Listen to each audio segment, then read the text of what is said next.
Hey guys, this is Gopal from Eklavya's. This is a special episode, a Swacch basketball first anniversary special episode on the occasion of Gandhi Jayanti. Happy Gandhi Jayanti, everyone. So today we'll be counting down the top 10 issues in Indian basketball, and joining me will be journalist Karan Madhok. So that's what's up. So let's wait. Hi everyone. Hi, thanks for the waves. Thanks for everyone joining. Happy Gandhi Jayanti, everyone. Happy Gandhi Jayanti. Thanks for joining. Keep it coming, guys. It's a 1 hour IG live. I think we have our man joining us. So let's get to it. Let's get to it.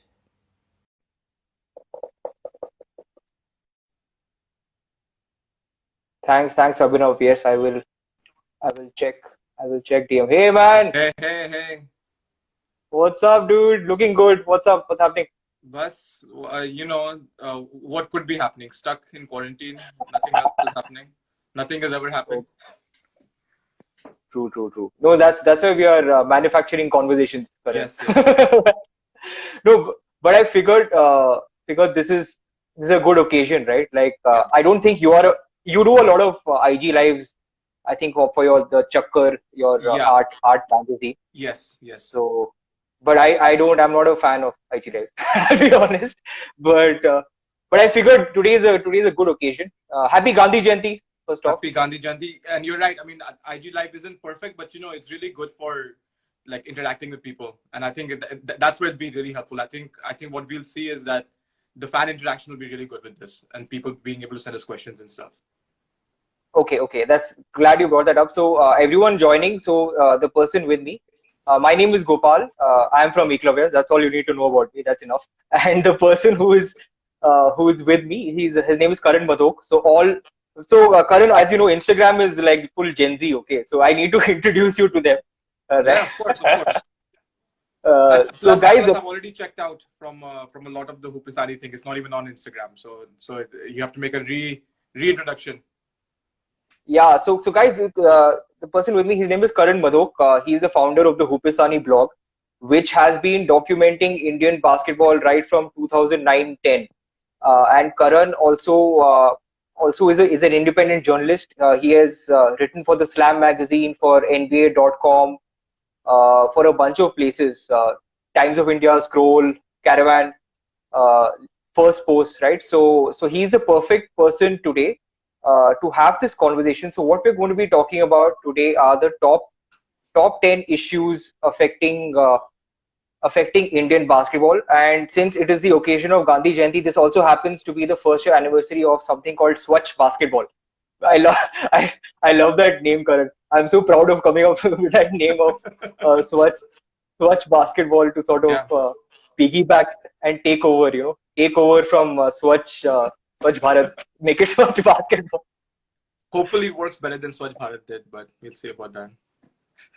Yeah, no, I hope so. I hope so. This is a long haul. No, so people joining in. So we're going to be counting down the top 10 issues, and how it's going to work is Karan gave me the freedom to choose these issues. So I have made my list of what I think are the top 10 issues or the bottom 10 issues, depending on how you look at it.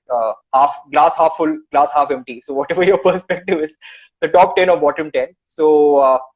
And if we have time, hoping that we do have time, if Karan and I agree on all these issues, then maybe in the last 20-30 minutes, we will get into audience questions. So I'm sure all of you guys who are tuning in also have very strong opinions about this. I know we all care about Indian basketball and where we are today and where we ought to be.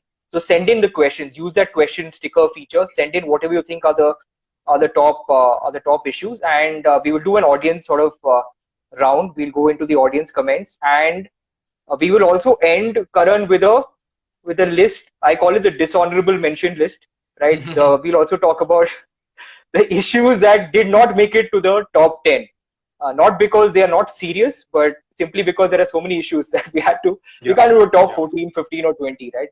So so we are going to start, and one last warning: if you are sort of the kind who gets butthurt easily, if you don't like criticism, if you are a status quoist, if you are a bhakt of let's just say if you're a BFI bhakt, or if you don't like sort of honest looking in the mirror, then please sign off, because honestly I can't deal with more troubles in my life. We're already going through a pandemic.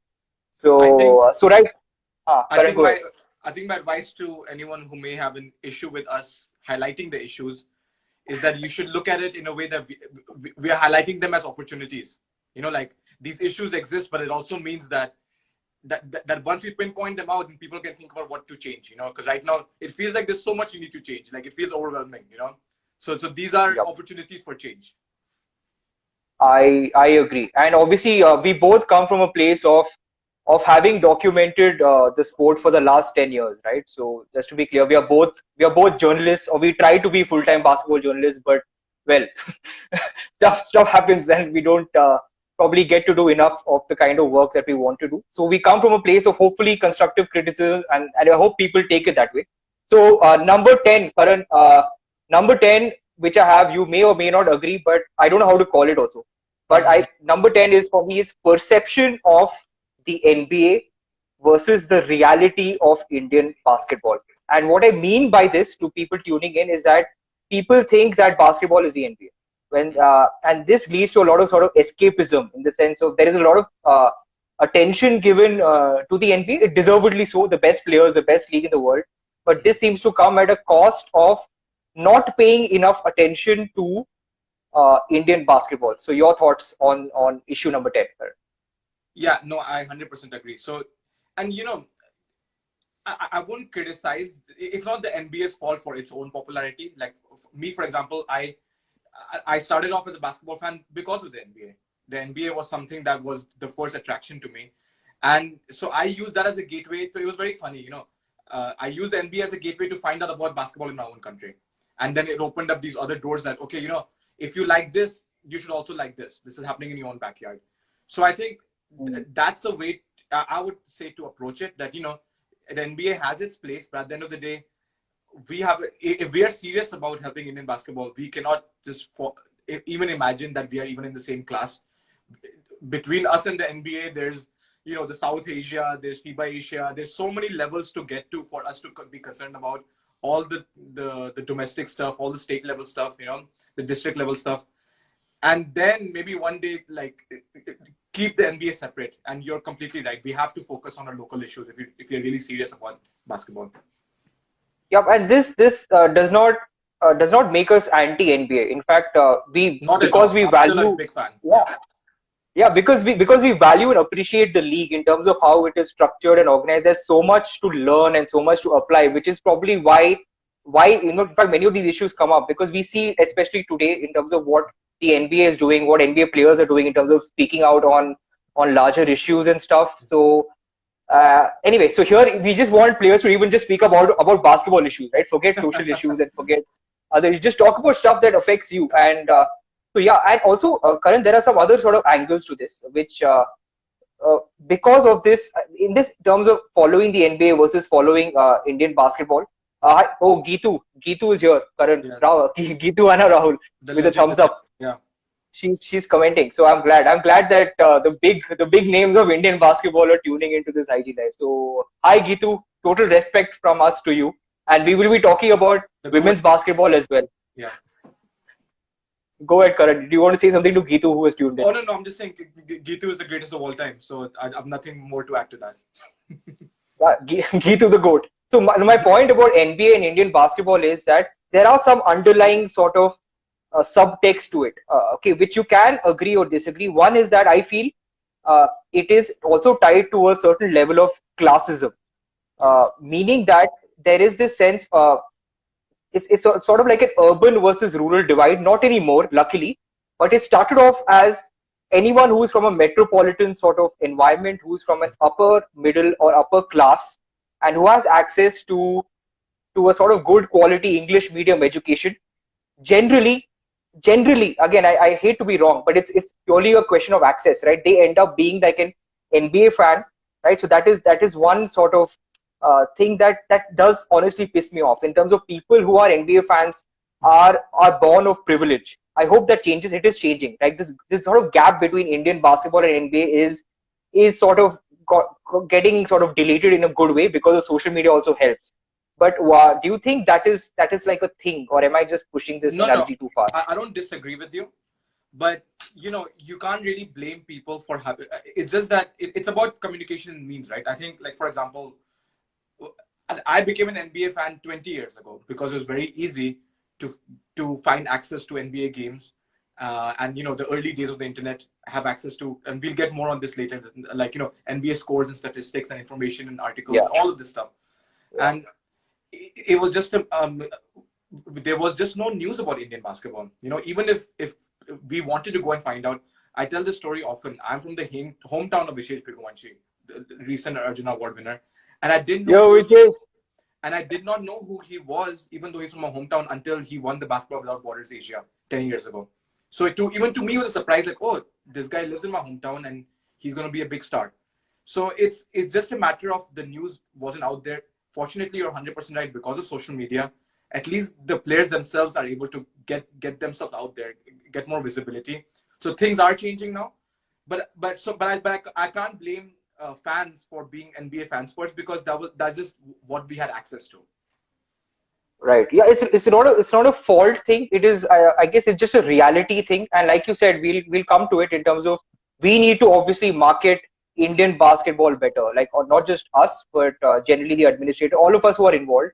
Because it's the same with football, right? Like, for the longest time, many of my friends, they sort of wake up at 1 in the morning and they watch the EPL.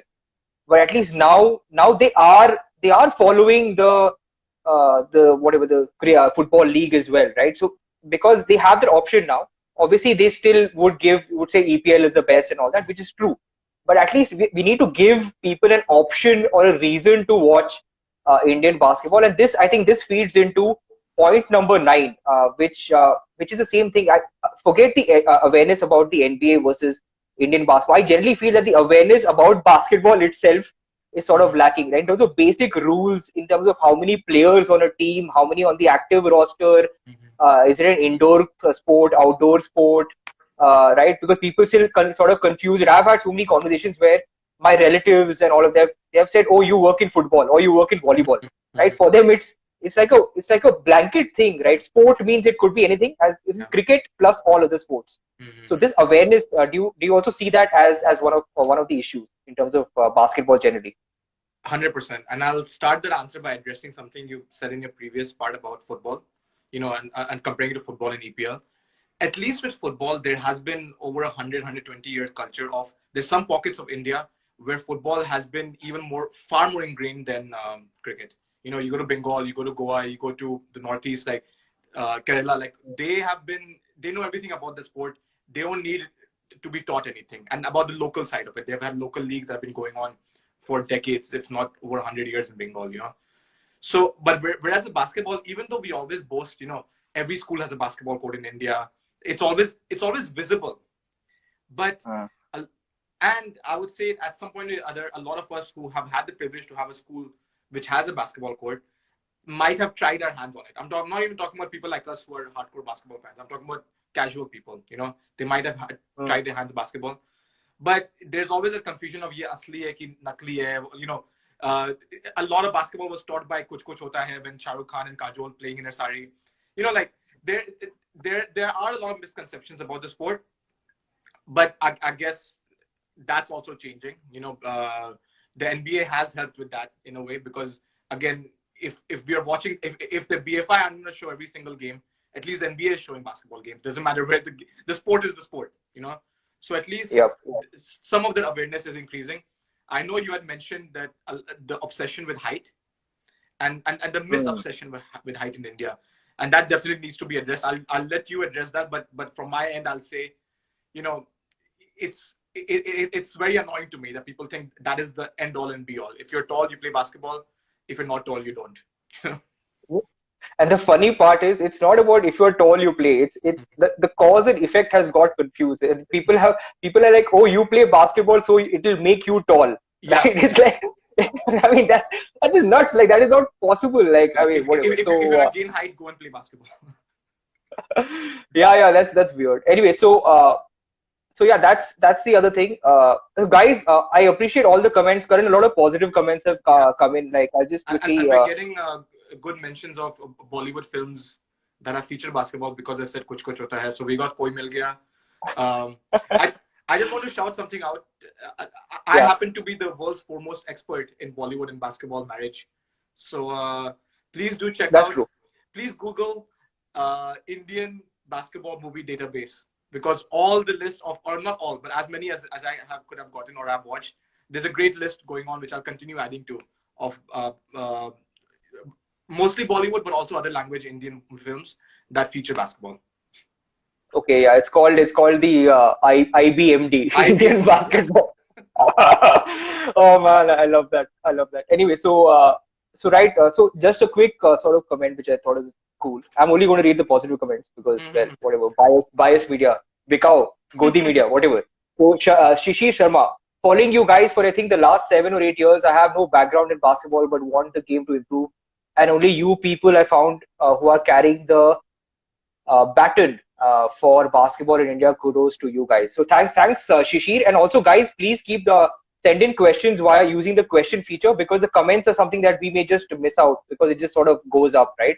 So if you have any concerns, anything that you want to share with us, do that, because we try and have like a 5-10 minute session towards the end. So Karan, number 8. Yes. Right. Number 8 is which you and I can keep talking for hours, which I think about mainstream media and its responsibility towards covering alternate sports, specifically basketball, right? So what are your thoughts on this? Should the mainstream media be covering more basketball, or are they not covering because we're not doing well, right? Like the chicken and egg thing.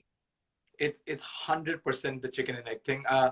And I've said this before. I say it half jokingly, but I also mean it.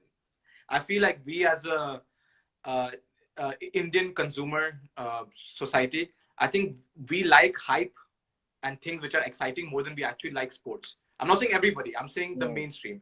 The people who love sports are obviously the ones who are here. Because if you didn't love sports, you won't be even wasting your time on Indian basketball, you know.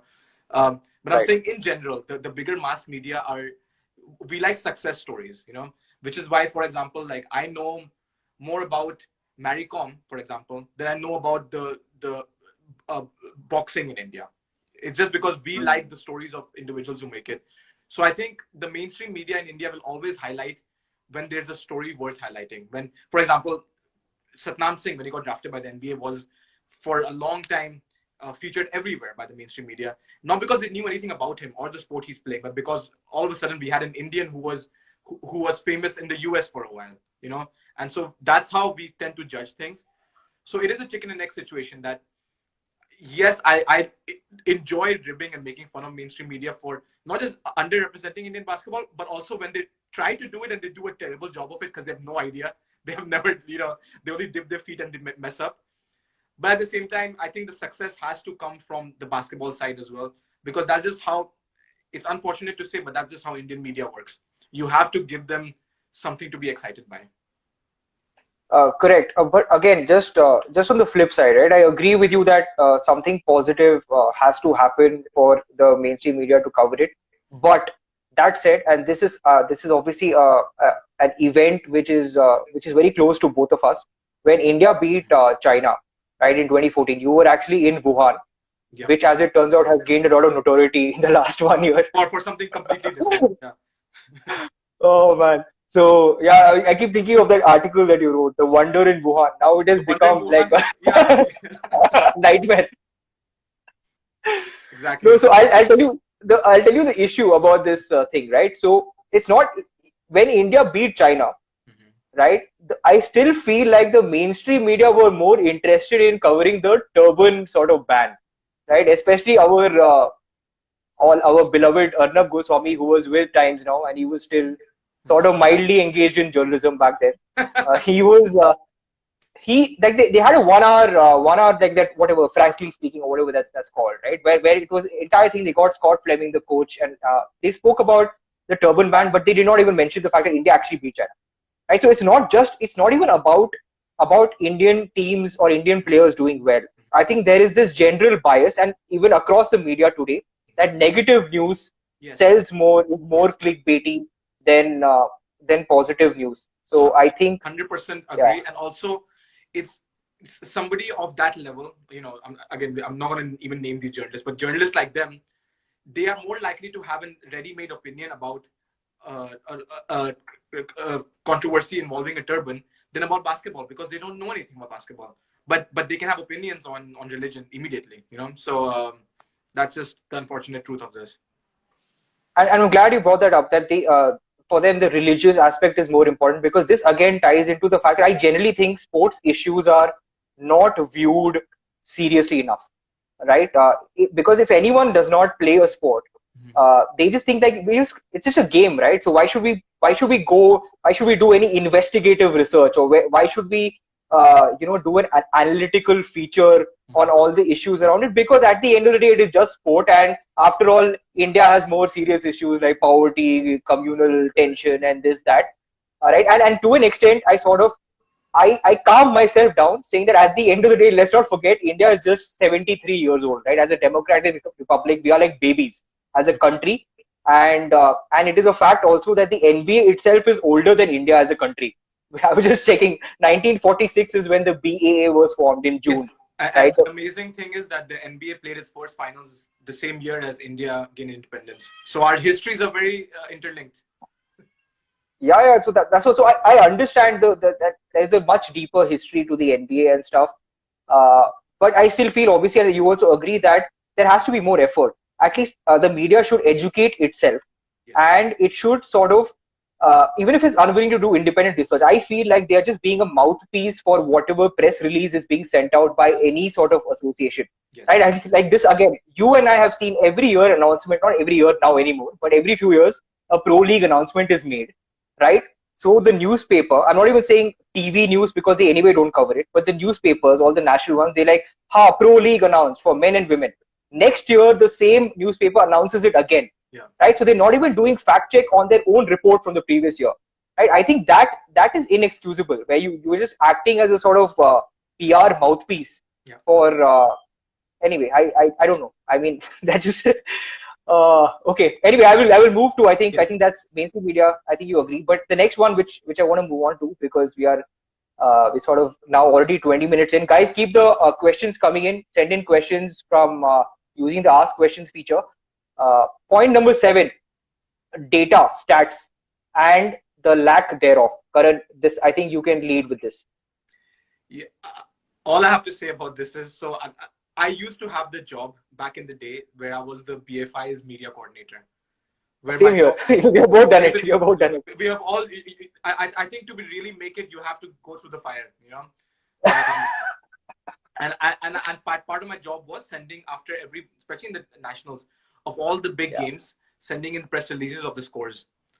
And all we would have is just the box score of the points everyone scored, and that's about it. And even then, like, half the time you won't even have the players' full names. So it's like Sahil from Delhi, and stuff like that. Like this, you would just have Sahil scored 9 points, and then that's the news. That's it. You have no other information to give on it.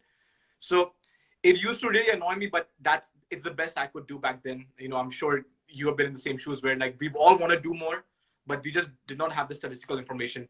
So I'm just going to start off with that, because, like, taking from there, like, the kind of data and statistics we want is at this stratosphere, which we are very far from right now, where we cannot even dream of getting there soon enough, Yeah. And this thing about data and stats, it may see, I get your point, because even I have had to decipher score sheets, right? I have had to sit, I'm like, and the spelling also changes, right? So if it is Sahil with an A, it becomes Sahil with 2 A's. Sometimes 2 right? A's. And normal.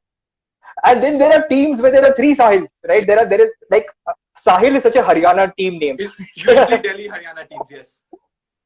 There are 3 Sahil Sharmas, Sahil Huda. Okay, I'm like, which S Huda, Sahil Huda, Sahil H. So shout out to all the Sahils, right? So, and why this becomes an issue also is obviously, like, it prevents any in-depth conversations to happen. It prevents debates to happen. Like when we see like ESPN First Take, right? They have data. They can just honestly talk a lot of nonsense, but they have that ability to do that because there's so much data. There is so much sort of stuff that they can back it up with. And also, this sort of comes into my point number 5 later on, is about how our selection is going to happen. If you're not recording rebounds, if you're not recording assists, turnovers, nothing of that sort. And how are the coaches supposed to, like, at halftime, you're not even giving the coach like advanced stats has gone to some other level now. Yeah. Like even basic stats like FIBA stats, how is the coach going to change the team strategy, right? And also Abhinav has commented about games not being recorded, which I think is a crime, right? Games are not recorded, right? And I mean, it's just sad because, again, even if you look at 10 years ago, we go back 10 years, we can't find footage. It's crazy. Only now, even the footage that we get is only when India plays in FIBA tournaments, and then sometimes full games are uploaded. Yeah. So yeah, data, stats, lack thereof. The next, number 6, which again is I know it's an issue very close to Karan's heart. I don't know how close it is to your heart, but it is right up there, about age fraud. Yes. Right. I know you have studied this a lot. You have written this a lot, and guys, he's also done a very good feature on Eklavya's. I will sort of link that in the description when once this is uploaded on YouTube. But Karan, can you just talk about the age fraud issue? I mean, it's something everyone who's ever played basketball in India, at least at any district level onwards, is familiar with. Is that there's all you feel like, you know, especially the kids who are starting, you're sub-junior, under 13s, you're going out to play in a tournament, and suddenly there's a guy who looks like he should be a father of 3, and he's also playing under 13, under 14. And you don't know who to turn to. Like, you know, like if you don't want to complain because you don't want to come off like someone who's afraid of the opponent, right? After all, it's a competition. You want to beat anyone. But at the same time, if you are a 14, 13-year-old and there's a father of 3 in the other team, like, you are going to get destroyed. And this happens a lot in Indian basketball, especially it starts at this age. I think this is why it's an alarm bell. It starts off, they start faking the ages just when the kids are 12, 13 years old, maybe even younger, you know. So what it does is that for the rest of their lives, they are continuously 2 or 3 years older than what their reports say. So they look really good until the junior level. They look really good until they're 18 years old. But the moment, and this is why, you know, I mean, Gopal, I'm sure you get this too. People from abroad are always asking us, hey, why can't Indian players make it to NCAA? Why can't Indian players make it to this level? Because the moment they turn the age, 17, 18, Achanaki, like, they are just out of it. They have no clue because they've been playing against younger kids their whole life. And when they play kids their age, they don't know how to handle it. So it hurts everybody. It hurts the opponents, it hurts the kids themselves, and it hurts the entire structure. Do not put fathers of 3 in youth tournaments. Oh man, I'm smiling throughout because you just know, right? Like, this is that we have crossed the threshold of something being painful. It becomes like a tragicomic. It's a tragic comedy. Yeah. So a couple of sort of points to this, which building off what you said, right? What happens is, obviously when a player commits age fraud, he or she, I'm saying he because it's generally more of a male thing. I could be wrong. I don't want to. May I correct you with one thing? Like, I just want to change the language of it. I don't think the player at that age is committing is the fraud. It's the coaches who are doing it to the player. A 12, 13-year-old themselves they don't know. You can't blame them for just agreeing, yeah, I'll play whatever, you know. That's true. Like, I look at it as I think a player is to blame in the sense that once, if it's an overage player who's 20, who is playing in an under 18 or under 16 tournament, then the player is to blame. As an adult, you have to take responsibility. Once you're an adult, right? Yes. But there are a couple of sort of spin-offs to this. One is that, okay, like I can sort of understand the desperation in a sense. If I had to be a devil's advocate, I can understand the desperation that these players come from, where a lot of this depends on getting a scholarship to Delhi University or getting a job, because medals in nationals means that you could get a job with the railways, you could join the armed services. All that helps, right? And that's at a one level. But what this doesn't, Malcolm Gladwell has spoken about this in one of his books. I don't remember, The Outliers or something. What this does is it takes away the opportunity for others, right? And when you fudge your age from the under 14 level, you are constantly you are stealing the exposure that the actual under 14 kid would have got, yes. Right? So even that exposure is lost. And what happens also is and this obviously that person is going to keep doing the age fraud right up to the senior level. And then suddenly we have, if you also notice, there's a drop off in performance. Yes. Right? At the under 18 level in the FIBA Asia, we have like guys reigning in 35, 40 points. Yeah. Right? And then there's this massive drop because they've already reached their physical peak. Yeah. And like you said, of course, there is this NCAA thing where they're unable to get scholarships and compete there. But also there is another thing that I want to a couple of things here. One is that is there a north versus south divide here as well? Because I keep hearing that there is a tendency to do more fudging in the north. Is that something that that you would agree with, or is that something that you feel is an unfair sort of statement to make? I honestly do not have the statistics to agree or disagree with that. I will say, though, it's easier often to point fingers at players in the north for fudging it, because even the ones who are following the rules tend to look bigger, especially players from Punjab. They just tend to be, they come from farming backgrounds. They come from a different kind of diet. Like, this is just, whether age fraud or not, there's a reason why Ludhiana Basketball Academy players are doing so well, because they have a certain background. They're just bigger, stronger, more athletic. So it's easier to point fingers at players like that, saying that they are committing age fraud. But I don't have the statistics to say that players from the south are also not doing it, and we just don't know because we don't suspect them. They may be older, but just don't look it. Yeah. This obviously requires, like I said, a deeper level of investigative journalism, which again that's our industry problem. This is. Go ahead. I'll just add to what you mentioned about, like, a very important note about the players themselves at age 18, where they stop improving. It's when they're supposed to be 18, but they're actually 2021. That's what happens. When the NBA or the G League or whoever, whenever they come to India to scout players, and they're like, oh, this guy's a 17-year-old, and in 2 years he can make a big leap. The way their mind is working is, if you watch the NBA, very often players are 19, 20. That's the age where they go from being prospects to being superstars, if they have that potential. But that same leap, that very important age between 18 and 21, does not happen for Indian players, because they've already made the leap playing in the youth level. And then this is as good as they're going to be. So people are fooled into thinking that they're going to make a second leap, but there's no more leaps to take. I think this is who they are. And that is one of the big things that eSport does. Yeah, I hope, again, international scouts then wake up to this, which is unfortunate that we have to say this, because it sounds like we are being non-patriotic or whatever. But it is true. Like, you would rather give that opportunity to, say, a 14-year-old. Yeah. If you're not sure if the 16-year-old is a 19-year-old, then they just get someone who's 12, 13, because then at worst that 12, 13 is a 15, 16. So exactly. Okay, but there's a flip side to this.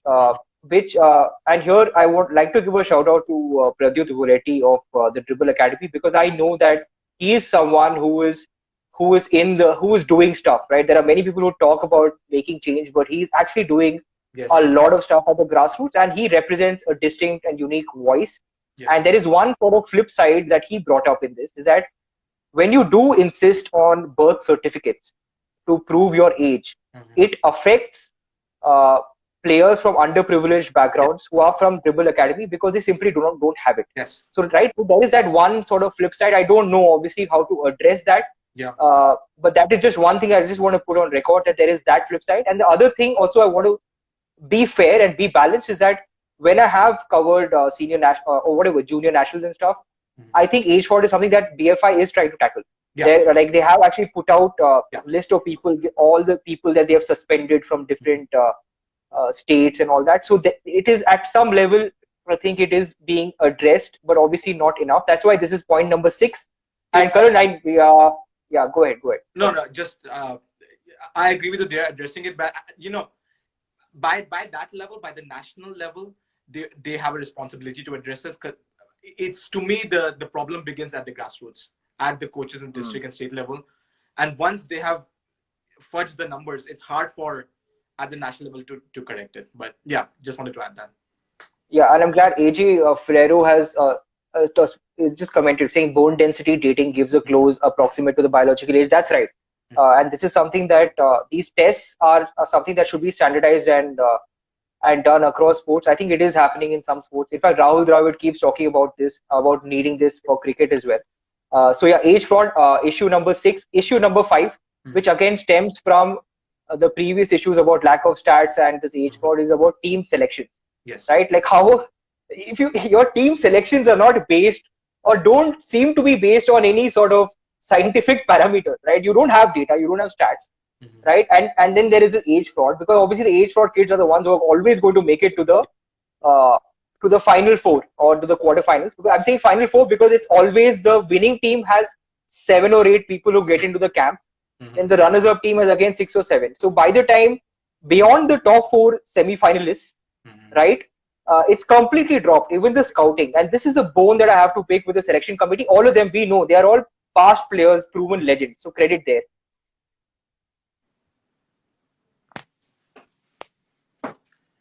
Gopal, what I was saying is that it's always level 1 team players who are selected first, because no one goes and watches level 2 and level 3 games because that happened on the outdoor courts. That's one. So there is that level bias in terms of selection. The second one is basketball, a regional bias. It's the same thing. That's true.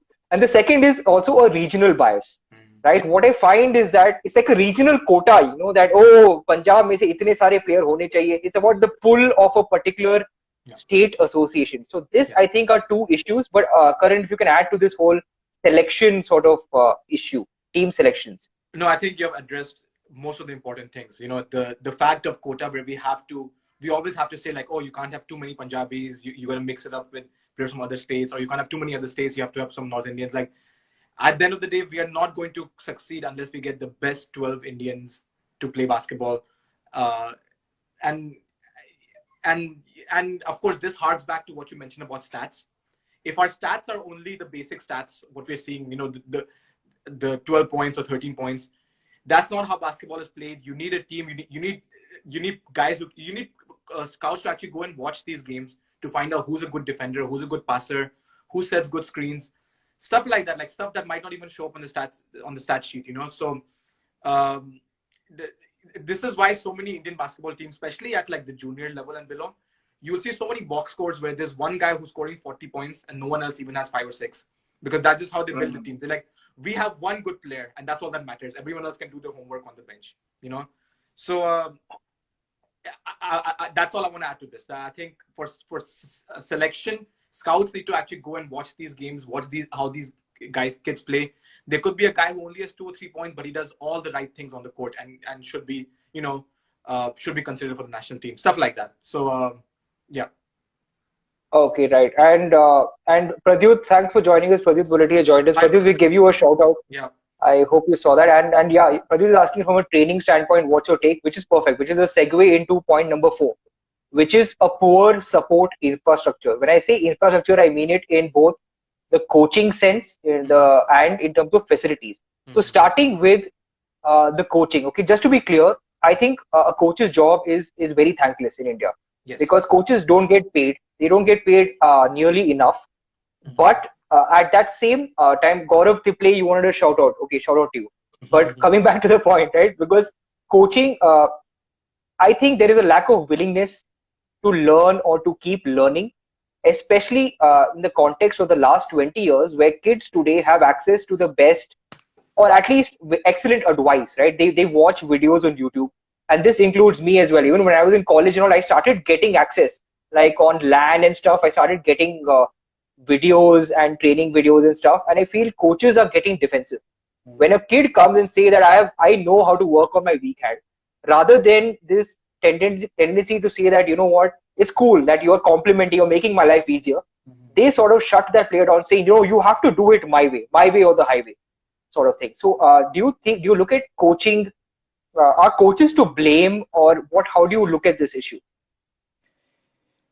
It's a very complicated issue. Like, I think I think the coaches are often trying their best in India, but you're right about, in a lot of cases, the coaches, you know what happens, and this ties into the entire structure of the way the sport works in India. Whereas once you get a job, once you're a coach for Indian Railways, or once you're a coach for ONGC, then that's it. There's no further ambition.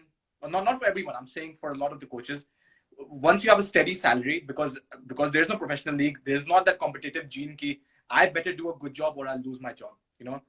So coaches find it. They find no reason to evolve or change, because they have already they've already feel that the coaching that got them the job in the 1990s is going to be continue being the job in the 2020s, which is why we are always very thankful for the few coaches who are willing to learn and evolve. Like we give Pradyut a shout out, like for the fact that he's bringing a modern understanding to the game, but he's bringing it to the grassroots level. So he's not like treating these kids in a way that like, oh, I've learned from the NBA, now I'm going to treat you like your NBA players. Like, no, he's taking that understanding and then taking the grassroots understanding and mixing it up to give the best possible kind of teaching to these students. So I would say the same for, I think a lot of coaches should take that mentality where they need to keep learning, keep evolving. They need to work as if their job is in danger.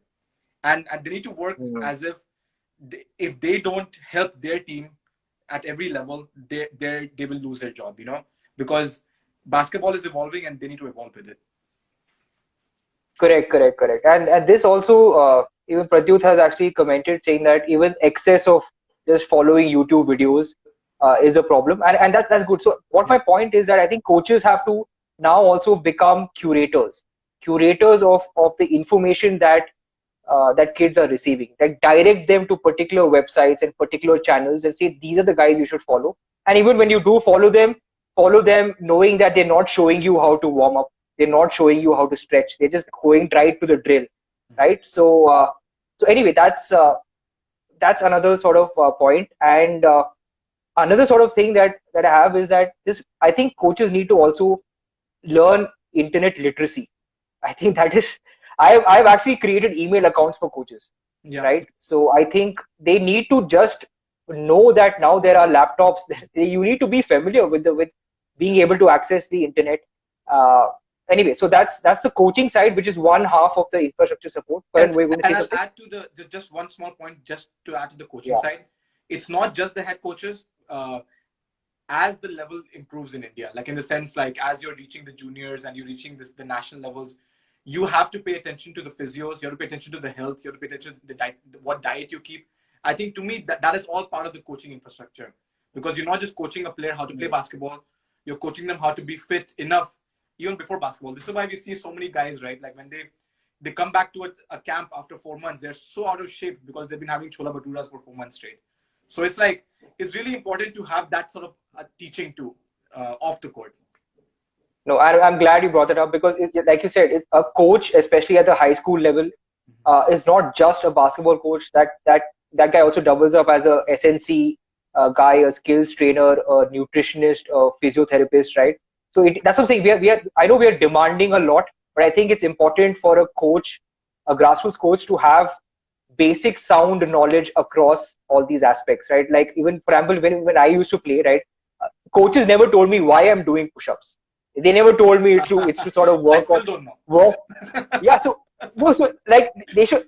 This is my personal beef. Like it's not like I would have made it big or whatever. But my only beef is that if I had known why, that if I'm doing push-ups is going to help me develop my chest and maybe I could draw more charges, or it would give me more tricep strength and it would give me more range on my shot.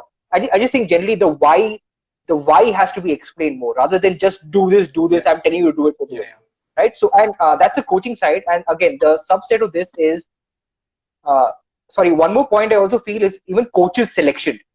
Yes. I feel like I don't know how coaches are selected. Right? Is it also based on performance? Right? Is your district doing well at the state level, which is why you're getting selected, or do you already, or because I usually see the same coaches every year?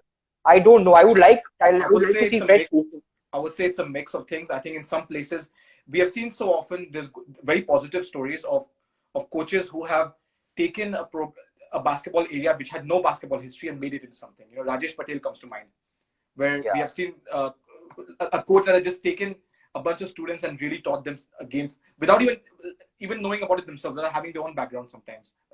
Obviously Rajesh Patel did. But so in some cases it's like that, and in some cases it's who has the best connections and the best networking. Unfortunately, I would say it's a bit of both. Yeah, but obviously when you're talking about coaches, shout out to obviously Rajesh Patel, people like Dr. Subramaniam. Like I said, there are gems. There are gems. There are so many incredible coaches in India. Like whatever we are, I feel these few gems have made it happen. Yup. So like everything, like I said, this may sound like we're just pointing out the negatives, but obviously there is always a flip side. There are always great stories. For every issue that we highlight, there's always a counter.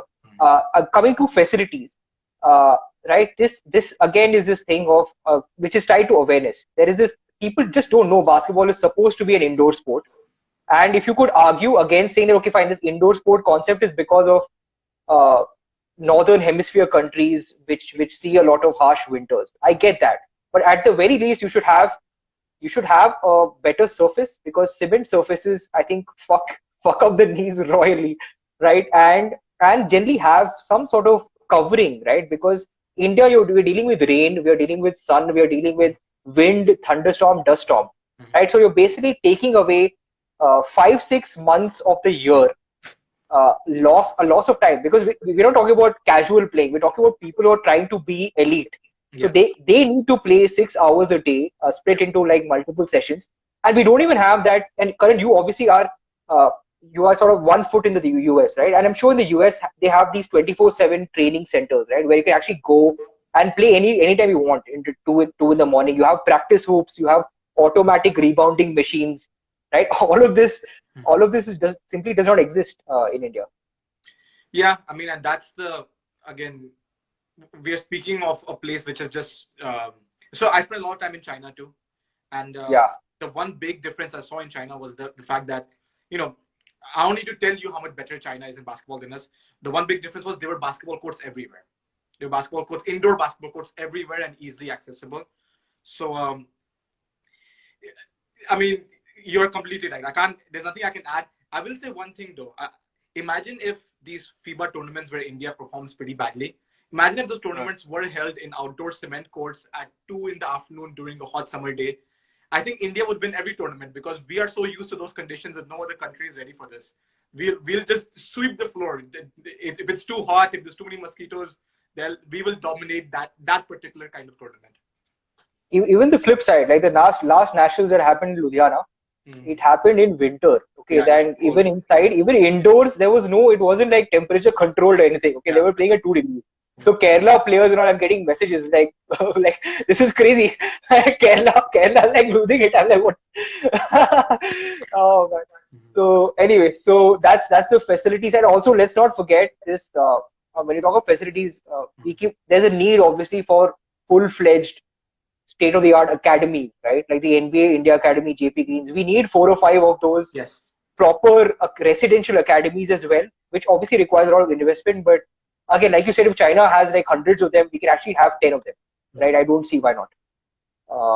Anyway, so the point number 3, we are down to our top 3, Karan, or up to our top 3. Yeah. Which again, many of the comments I'm sure are that, which is lack of a pro league, but I'm putting this in a broader context, lack of structured competition. Whether it's a pro league or a school league or college league or AU type league, we still rely on standalone tournaments rather than a structured competition throughout the year. Yeah. So first of all, hi Shireen, how are you doing? And I'll address this with you're 100% right. I think it's a pro league is obviously the answer to a lot of these issues, because it would mean it would answer the concern of players being able to play all year long instead of having these sporadic tournaments where they lose fitness, they gain fitness. Having the experience to play against a variety of different kinds of players, it would give sustained jobs to coaches and physios and managers and everybody else.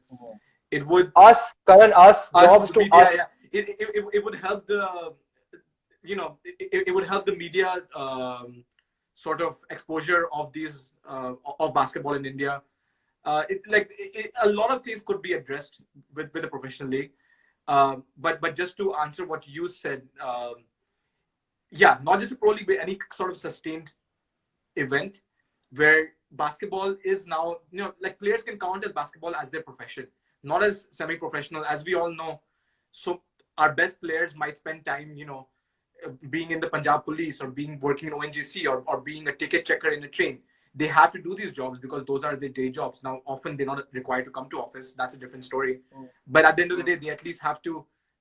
Basketball is only a side hustle for them. And my dream would be if players, basketball players, that's all they do. They can focus on the hoops. Their entire life and fitness can be based around basketball itself, because they deserve that. That deserves to be their sole occupation. Yeah, but I think a general also a point is that this whole part-time culture, that is part of the problem. Everyone in working in basketball is part-time, right? And that cannot be the case. Like Yeah. if you're taking a sport seriously, it has to be your full-time job. You cannot do this on the side and also be doing the three other things on the side, not because you want to, but simply because you have to earn money. I mean, Yeah. it comes in both. It's born out of compulsion. So Yeah. that's point number three: lack of structured competition. Point number two, again, glad Shireen has joined us, because point number two is women's basketball. Yeah. Are we doing enough, Karan? So I want to add, because shoehorning what we just in point number three, wasn't there supposed to be a women's basketball league by now? I thought we were promised a league. Was just coming 3 months ago, 4 months ago. What happened to that, Gopal? The 3 months, this is what I figured it out. The 3 months is not a Earth year cycle. It's a Oh, it's a okay. Pluto. Oh, It's a Pluto I season. think. Oh, I get it. Also, time has no meaning anymore, right? It's sort of we are working Ah, on a scale of, we're not in the Maya, we're in the Atma scale right now. Okay, there's a different yeah. idea. I love that thing that you said on Twitter. Your tweet that you put out is that leagues around the world are being suspended, but Indian basketball league is not suspended because it does not exist. Yeah, we knew we had the foresight कि 2020 में pandemic होगा. So why even bother starting a league? Just keep everything shut down. Okay, We but have to the seriously ability to, address, let's come back yeah. to this topic of seriously addressing women's basketball. One of the things I've heard, and in one way, Indian basketball always boasts about being very democratic towards male and female events. The BFI always boasts about this, and in some way they are correct. In male and female events are almost always promoted from the BFI's end in the same way, But the issue comes to me. The biggest issue I feel is that young women who are trying to find basketball jobs, their like recruitment options are so low. There's so few places where they can go and play. Like at least men can think about 15, 16 places at the highest level: ONGC, Indian Railways, IOB, Bank, Punjab Police. There's a teen number of places. Whereas for women's basketball, the choices are very few. So they have very, very little leverage. If they want an increase in pay, if they want an increase in opportunity, they can't really argue, because their employers can just say, well, if you don't want to play, go somewhere else. So I think that is something that really needs to be addressed. That there need to be equal, or at least close to equal, opportunities for recruitment jobs for women basketball players as there for men.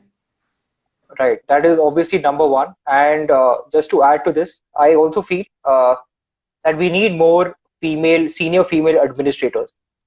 We obviously have had Rupam Sharma, and we have had Poonam Mahajan, but these are exceptions sort of. If you look at state associations, district associations, I don't think we'll have more than 5 women in any sort of state or national level. Historically also, I think we need more women administrators. Other sort of point which again ties into a scroll article that I read is, I feel that I believe there is no internal sexual harassment committee within the Basketball Federation of India. That is as reported in 2018. I hope that situation has changed, because sexual harassment also is one of those things that we don't talk about, but it is always a concern especially in a male dominated industry like sports. And yeah, anything else you'd like to add on the women's basketball front, or can we move on to number one? Let's move on to number one. Okay, so number one, right, the mother of all issues, or the father, depending on how patriarchal we get about all of this, is sort of I think there's poor senior level leadership across all stakeholder organizations. So I mean it in the broad sense that I generally feel leadership has to get better, because it's not just about the BFI. If you look at the UBA, right, any sort of venture succeeds or fails based on the people who run it. I know it's a lot of responsibility. They take a lot of risk, financial and otherwise. But the UBA is one example of it, where it was known, and at least I knew it, and I've actually spoken to UBA people also about it, is that you are going to be viewed as a rebel league, so don't even do this. I actually told them, I met them in Varanasi, coincidentally, by the way, Banaras Hindu University, at an All India university, when they were doing their scouting. I told them, don't get into it. If you get into it, you're going to get into a lot of trouble. So why don't you focus on a AIU sort of thing? Because they have the rights to that as well, right, at that time. So generally, and sort of So that's one thing. I feel all those who are running basketball across these stakeholder organizations, something is lacking, right? Karan? Again, we are just armchair critics, right? We are writers, journalists, so what do we know? But I just want your take on this. I feel you're being very kind by saying something is lacking, because I would say that most things are lacking when it comes to the high level uh, uh, among the stakeholders in basketball in India. And and by the way, this is not just a problem with basketball. We obviously, since we are basketball fanatics, and very recently there have been, in this decade alone, there's been so much tumultuous stuff happening with the BFI, so we remember it Right? more clearly. But I would say almost every federation, short of the BCCI, which has its own corruption issues. We don't want to get into that, but at least it works. Almost every sports federation in India is run by people who are more interested in the politics than the sports. That is just something we saw so much in the comments today. You know, it's we can't have, and obviously you cannot completely disengage the political side and the financial side. People are gonna get into it to further their political career or their financial status. That is a fact. We cannot fight that fact. But they need to first and foremost be obsessed with basketball, because until they think hoops first, I really don't see it growing in that way. If they're fighting over small things instead of seeing the bigger picture, I think it just keeps on hurting every cycle of young players, who want to be basketball players, because once they get into it, they realize the leadership is just so shallow. They're not actually concerned about basketball. Yup. That is so true. Again, this so Karan, just to take your availability, we are almost like 1 hour into it. Yeah. So I was wondering if you would be open to starting like a second sort of 15-minute live in case this gets over, so that because I do want to continue these. So how you placed time wise? I could do 10 more minutes after this is over. Okay, so let's. I'm glad for that, because I want to obviously give some time for the audience comment. Yeah. But coming to this, right? I'm just going to quickly just talk the bullet points in terms of the federation itself. Yeah. I feel their priorities are misplaced. Yes. Right? You keep on conducting these international events. Instead, I would rather have the teams have exposure tournaments, right? Either getting other teams to come to India or getting our teams to go and actually have legit exposure tournament. You go, what happens? The women's team ends up playing against some college team in Bangalore. That is what is considered exposure, right? Like women playing against men is exposure. Sometimes the men's team, yeah. Sometimes the junior men's team. Yeah, I think that's something that will work if you're a high school or college program. But for a national federation to say this is what qualifies as exposure, I think is inexcusable. Then this lack of urgency. I think people need to realize that a professional athlete at best is going to be 10-15 years, right? And it's fine if you're sort of taking it easy when it comes to other areas, but you have to realize every year lost, every year without a league is 10% or 20% of an athlete's chance to earn money. Forget everything else, right? That person is losing a chance to earn from the sport. And is losing a chance at livelihood, right? The lack of urgency. Then, of course, the transparency issue in terms of we don't get information. They're not forthcoming with information. Then another point is professionalism or the lack thereof, right? We know when we work with the federation or even otherwise, there is a limit to how long we can keep working, right? And you always seem to reach a limit in terms of this is the level of ideas they're open to, and beyond that, thank you for your service, right? So I think they need to be more open to getting professionals who know the sport rather than politicians who pretend to know the sport. Another sort of thing, I'm just going quickly. I know you may want to add points to this, but I think it's personality based rather than rules based or rules or regulations based. Because if you look at the senior nationals that happened, right, there is this thing of, I'm not going to name the player, but a player was found to have done drugs, right? He was found to have been guilty of that, right? So my point, then the question that raises is, should Punjab not get the gold medal? Should the gold medal go to Tamil Nadu, right? But there is no rule or regulation around it. No one knows what happens in such a scenario, right? So this is one example of there aren't enough rules and bylaws, and it just depends on the whims and fancies of people. And the last 2 points I would like to make is that there is no long-term vision, right? There's no one is saying that, okay, this is my goal for 2030, 2040. Because if you look at all of the sports, there is this thing of we are planning for 10 years ahead, 20 years ahead, but there is no sort of announcement even made. So we are constantly going around in circles. And the last thing that I would want to say is there's a sense of they want to own the sport, right? Like, ye mera sport hai, I will own it. But a sport like basketball cannot be owned, right? You should not. Your job is to be a trustee. You should facilitate people playing rather than sort of shutting down ideas. So that's the top 10. Karan, I think we're almost into the end of our 1 hour thing. So I'm going to end this now. Start again, yes. I'm going to end this and start again. Then we'll go to the audience question, right? Okay.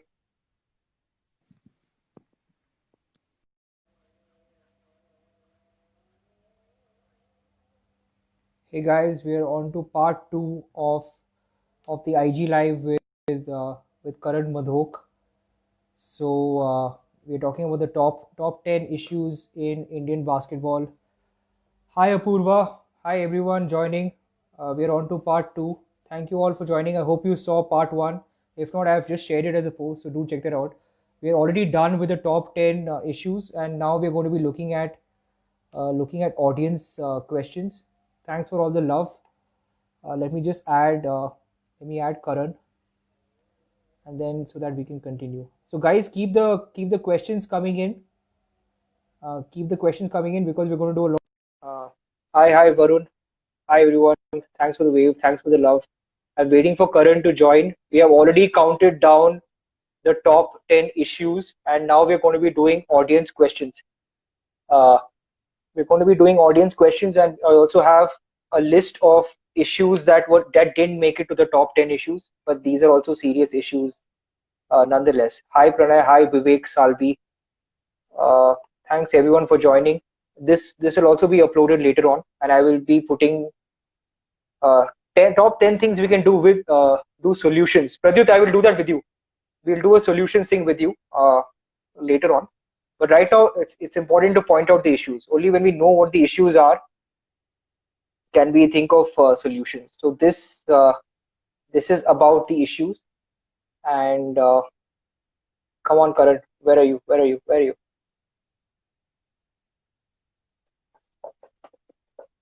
Hi, Ashish Virmani.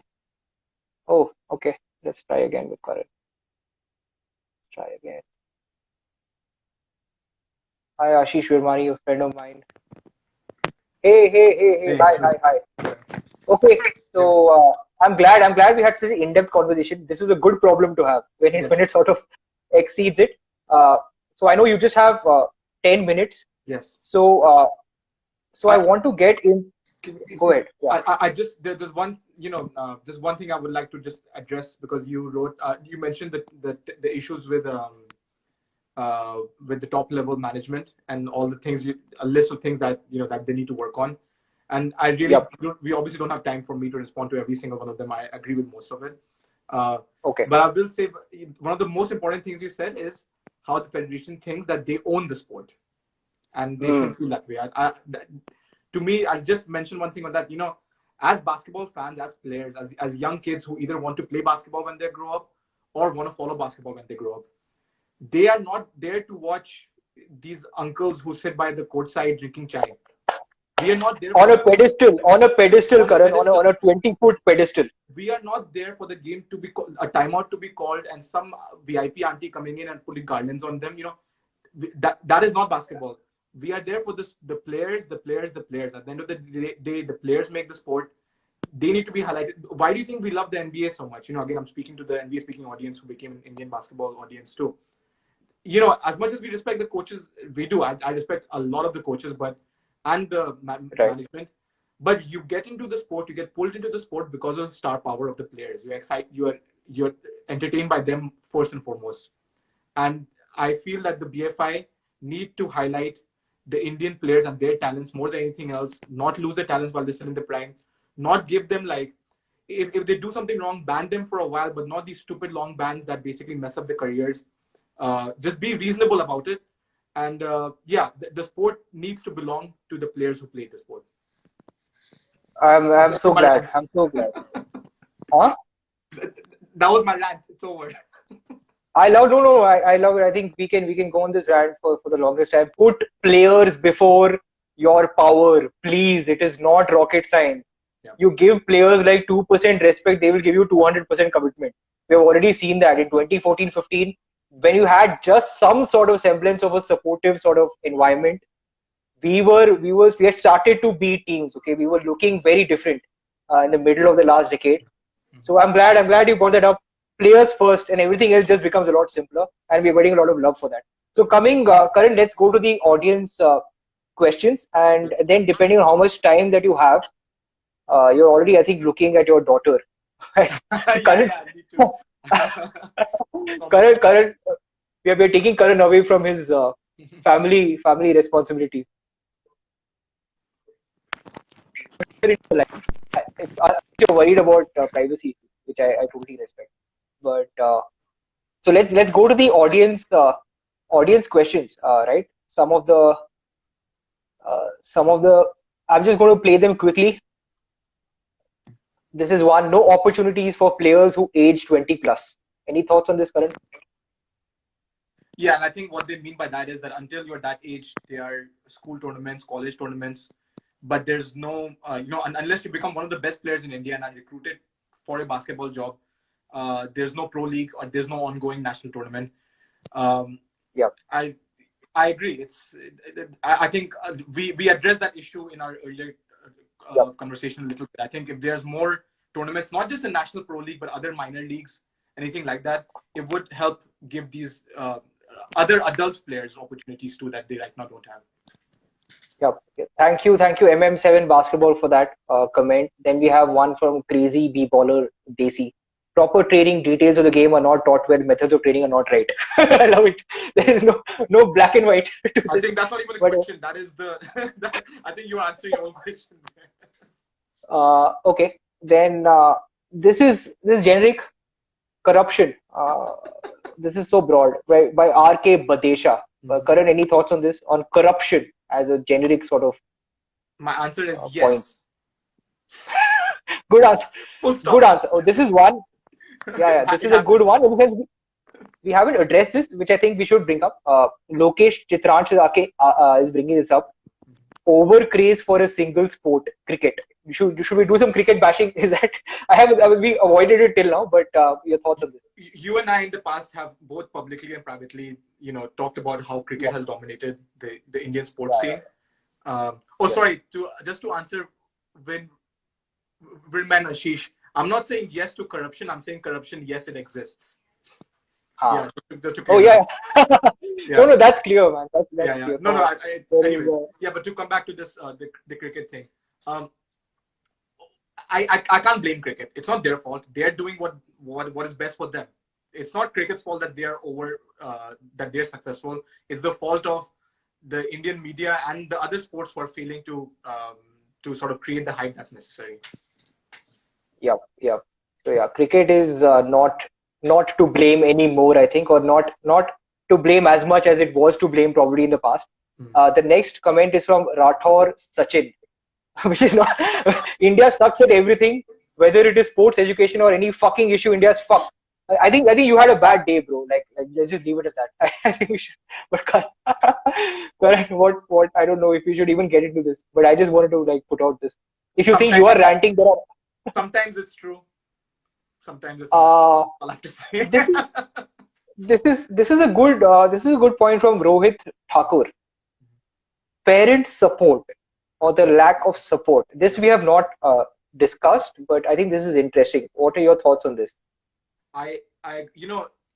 If you notice that our best players, not always, but our best players usually come from families where either there's a desperation, they have no option, so the only way they can make money is through the sport, or their family has a culture of sports already, so they can, the next generation can continue it on.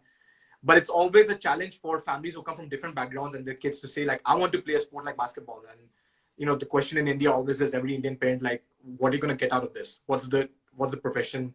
And I agree with the parents' point of view too.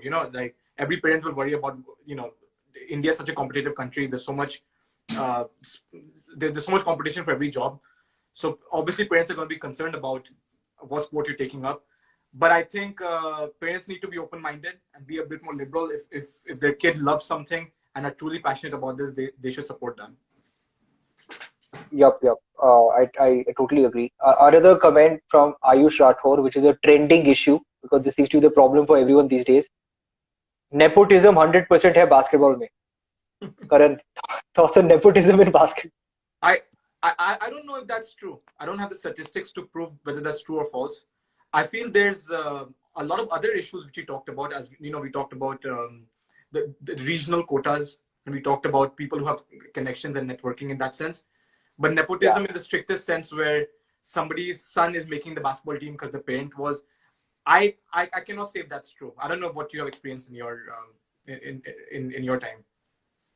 So I actually ran a poll for what it's worth. I ran a poll and it was some 70% said yes.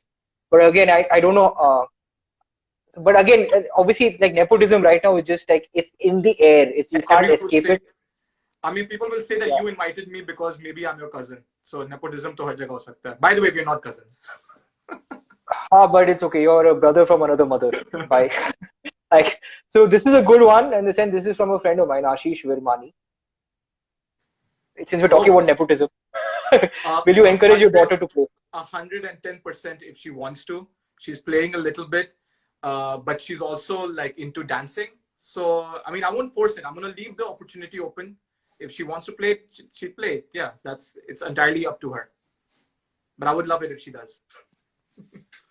Yeah. Then the other one from Varun, COVID. Yeah. COVID is the reason for everything. COVID is it's true. I don't know. COVID is the reason for everything bad happening right now. I don't even know why I'm showing this. But this is a comment from a video editor, Hoopman34.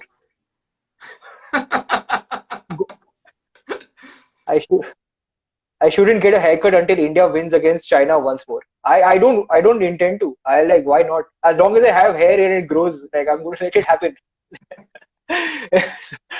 But anyway, so yeah, I think those are the comments. And Karan, can you just update me again on how much time you have? If you're done, then we can just.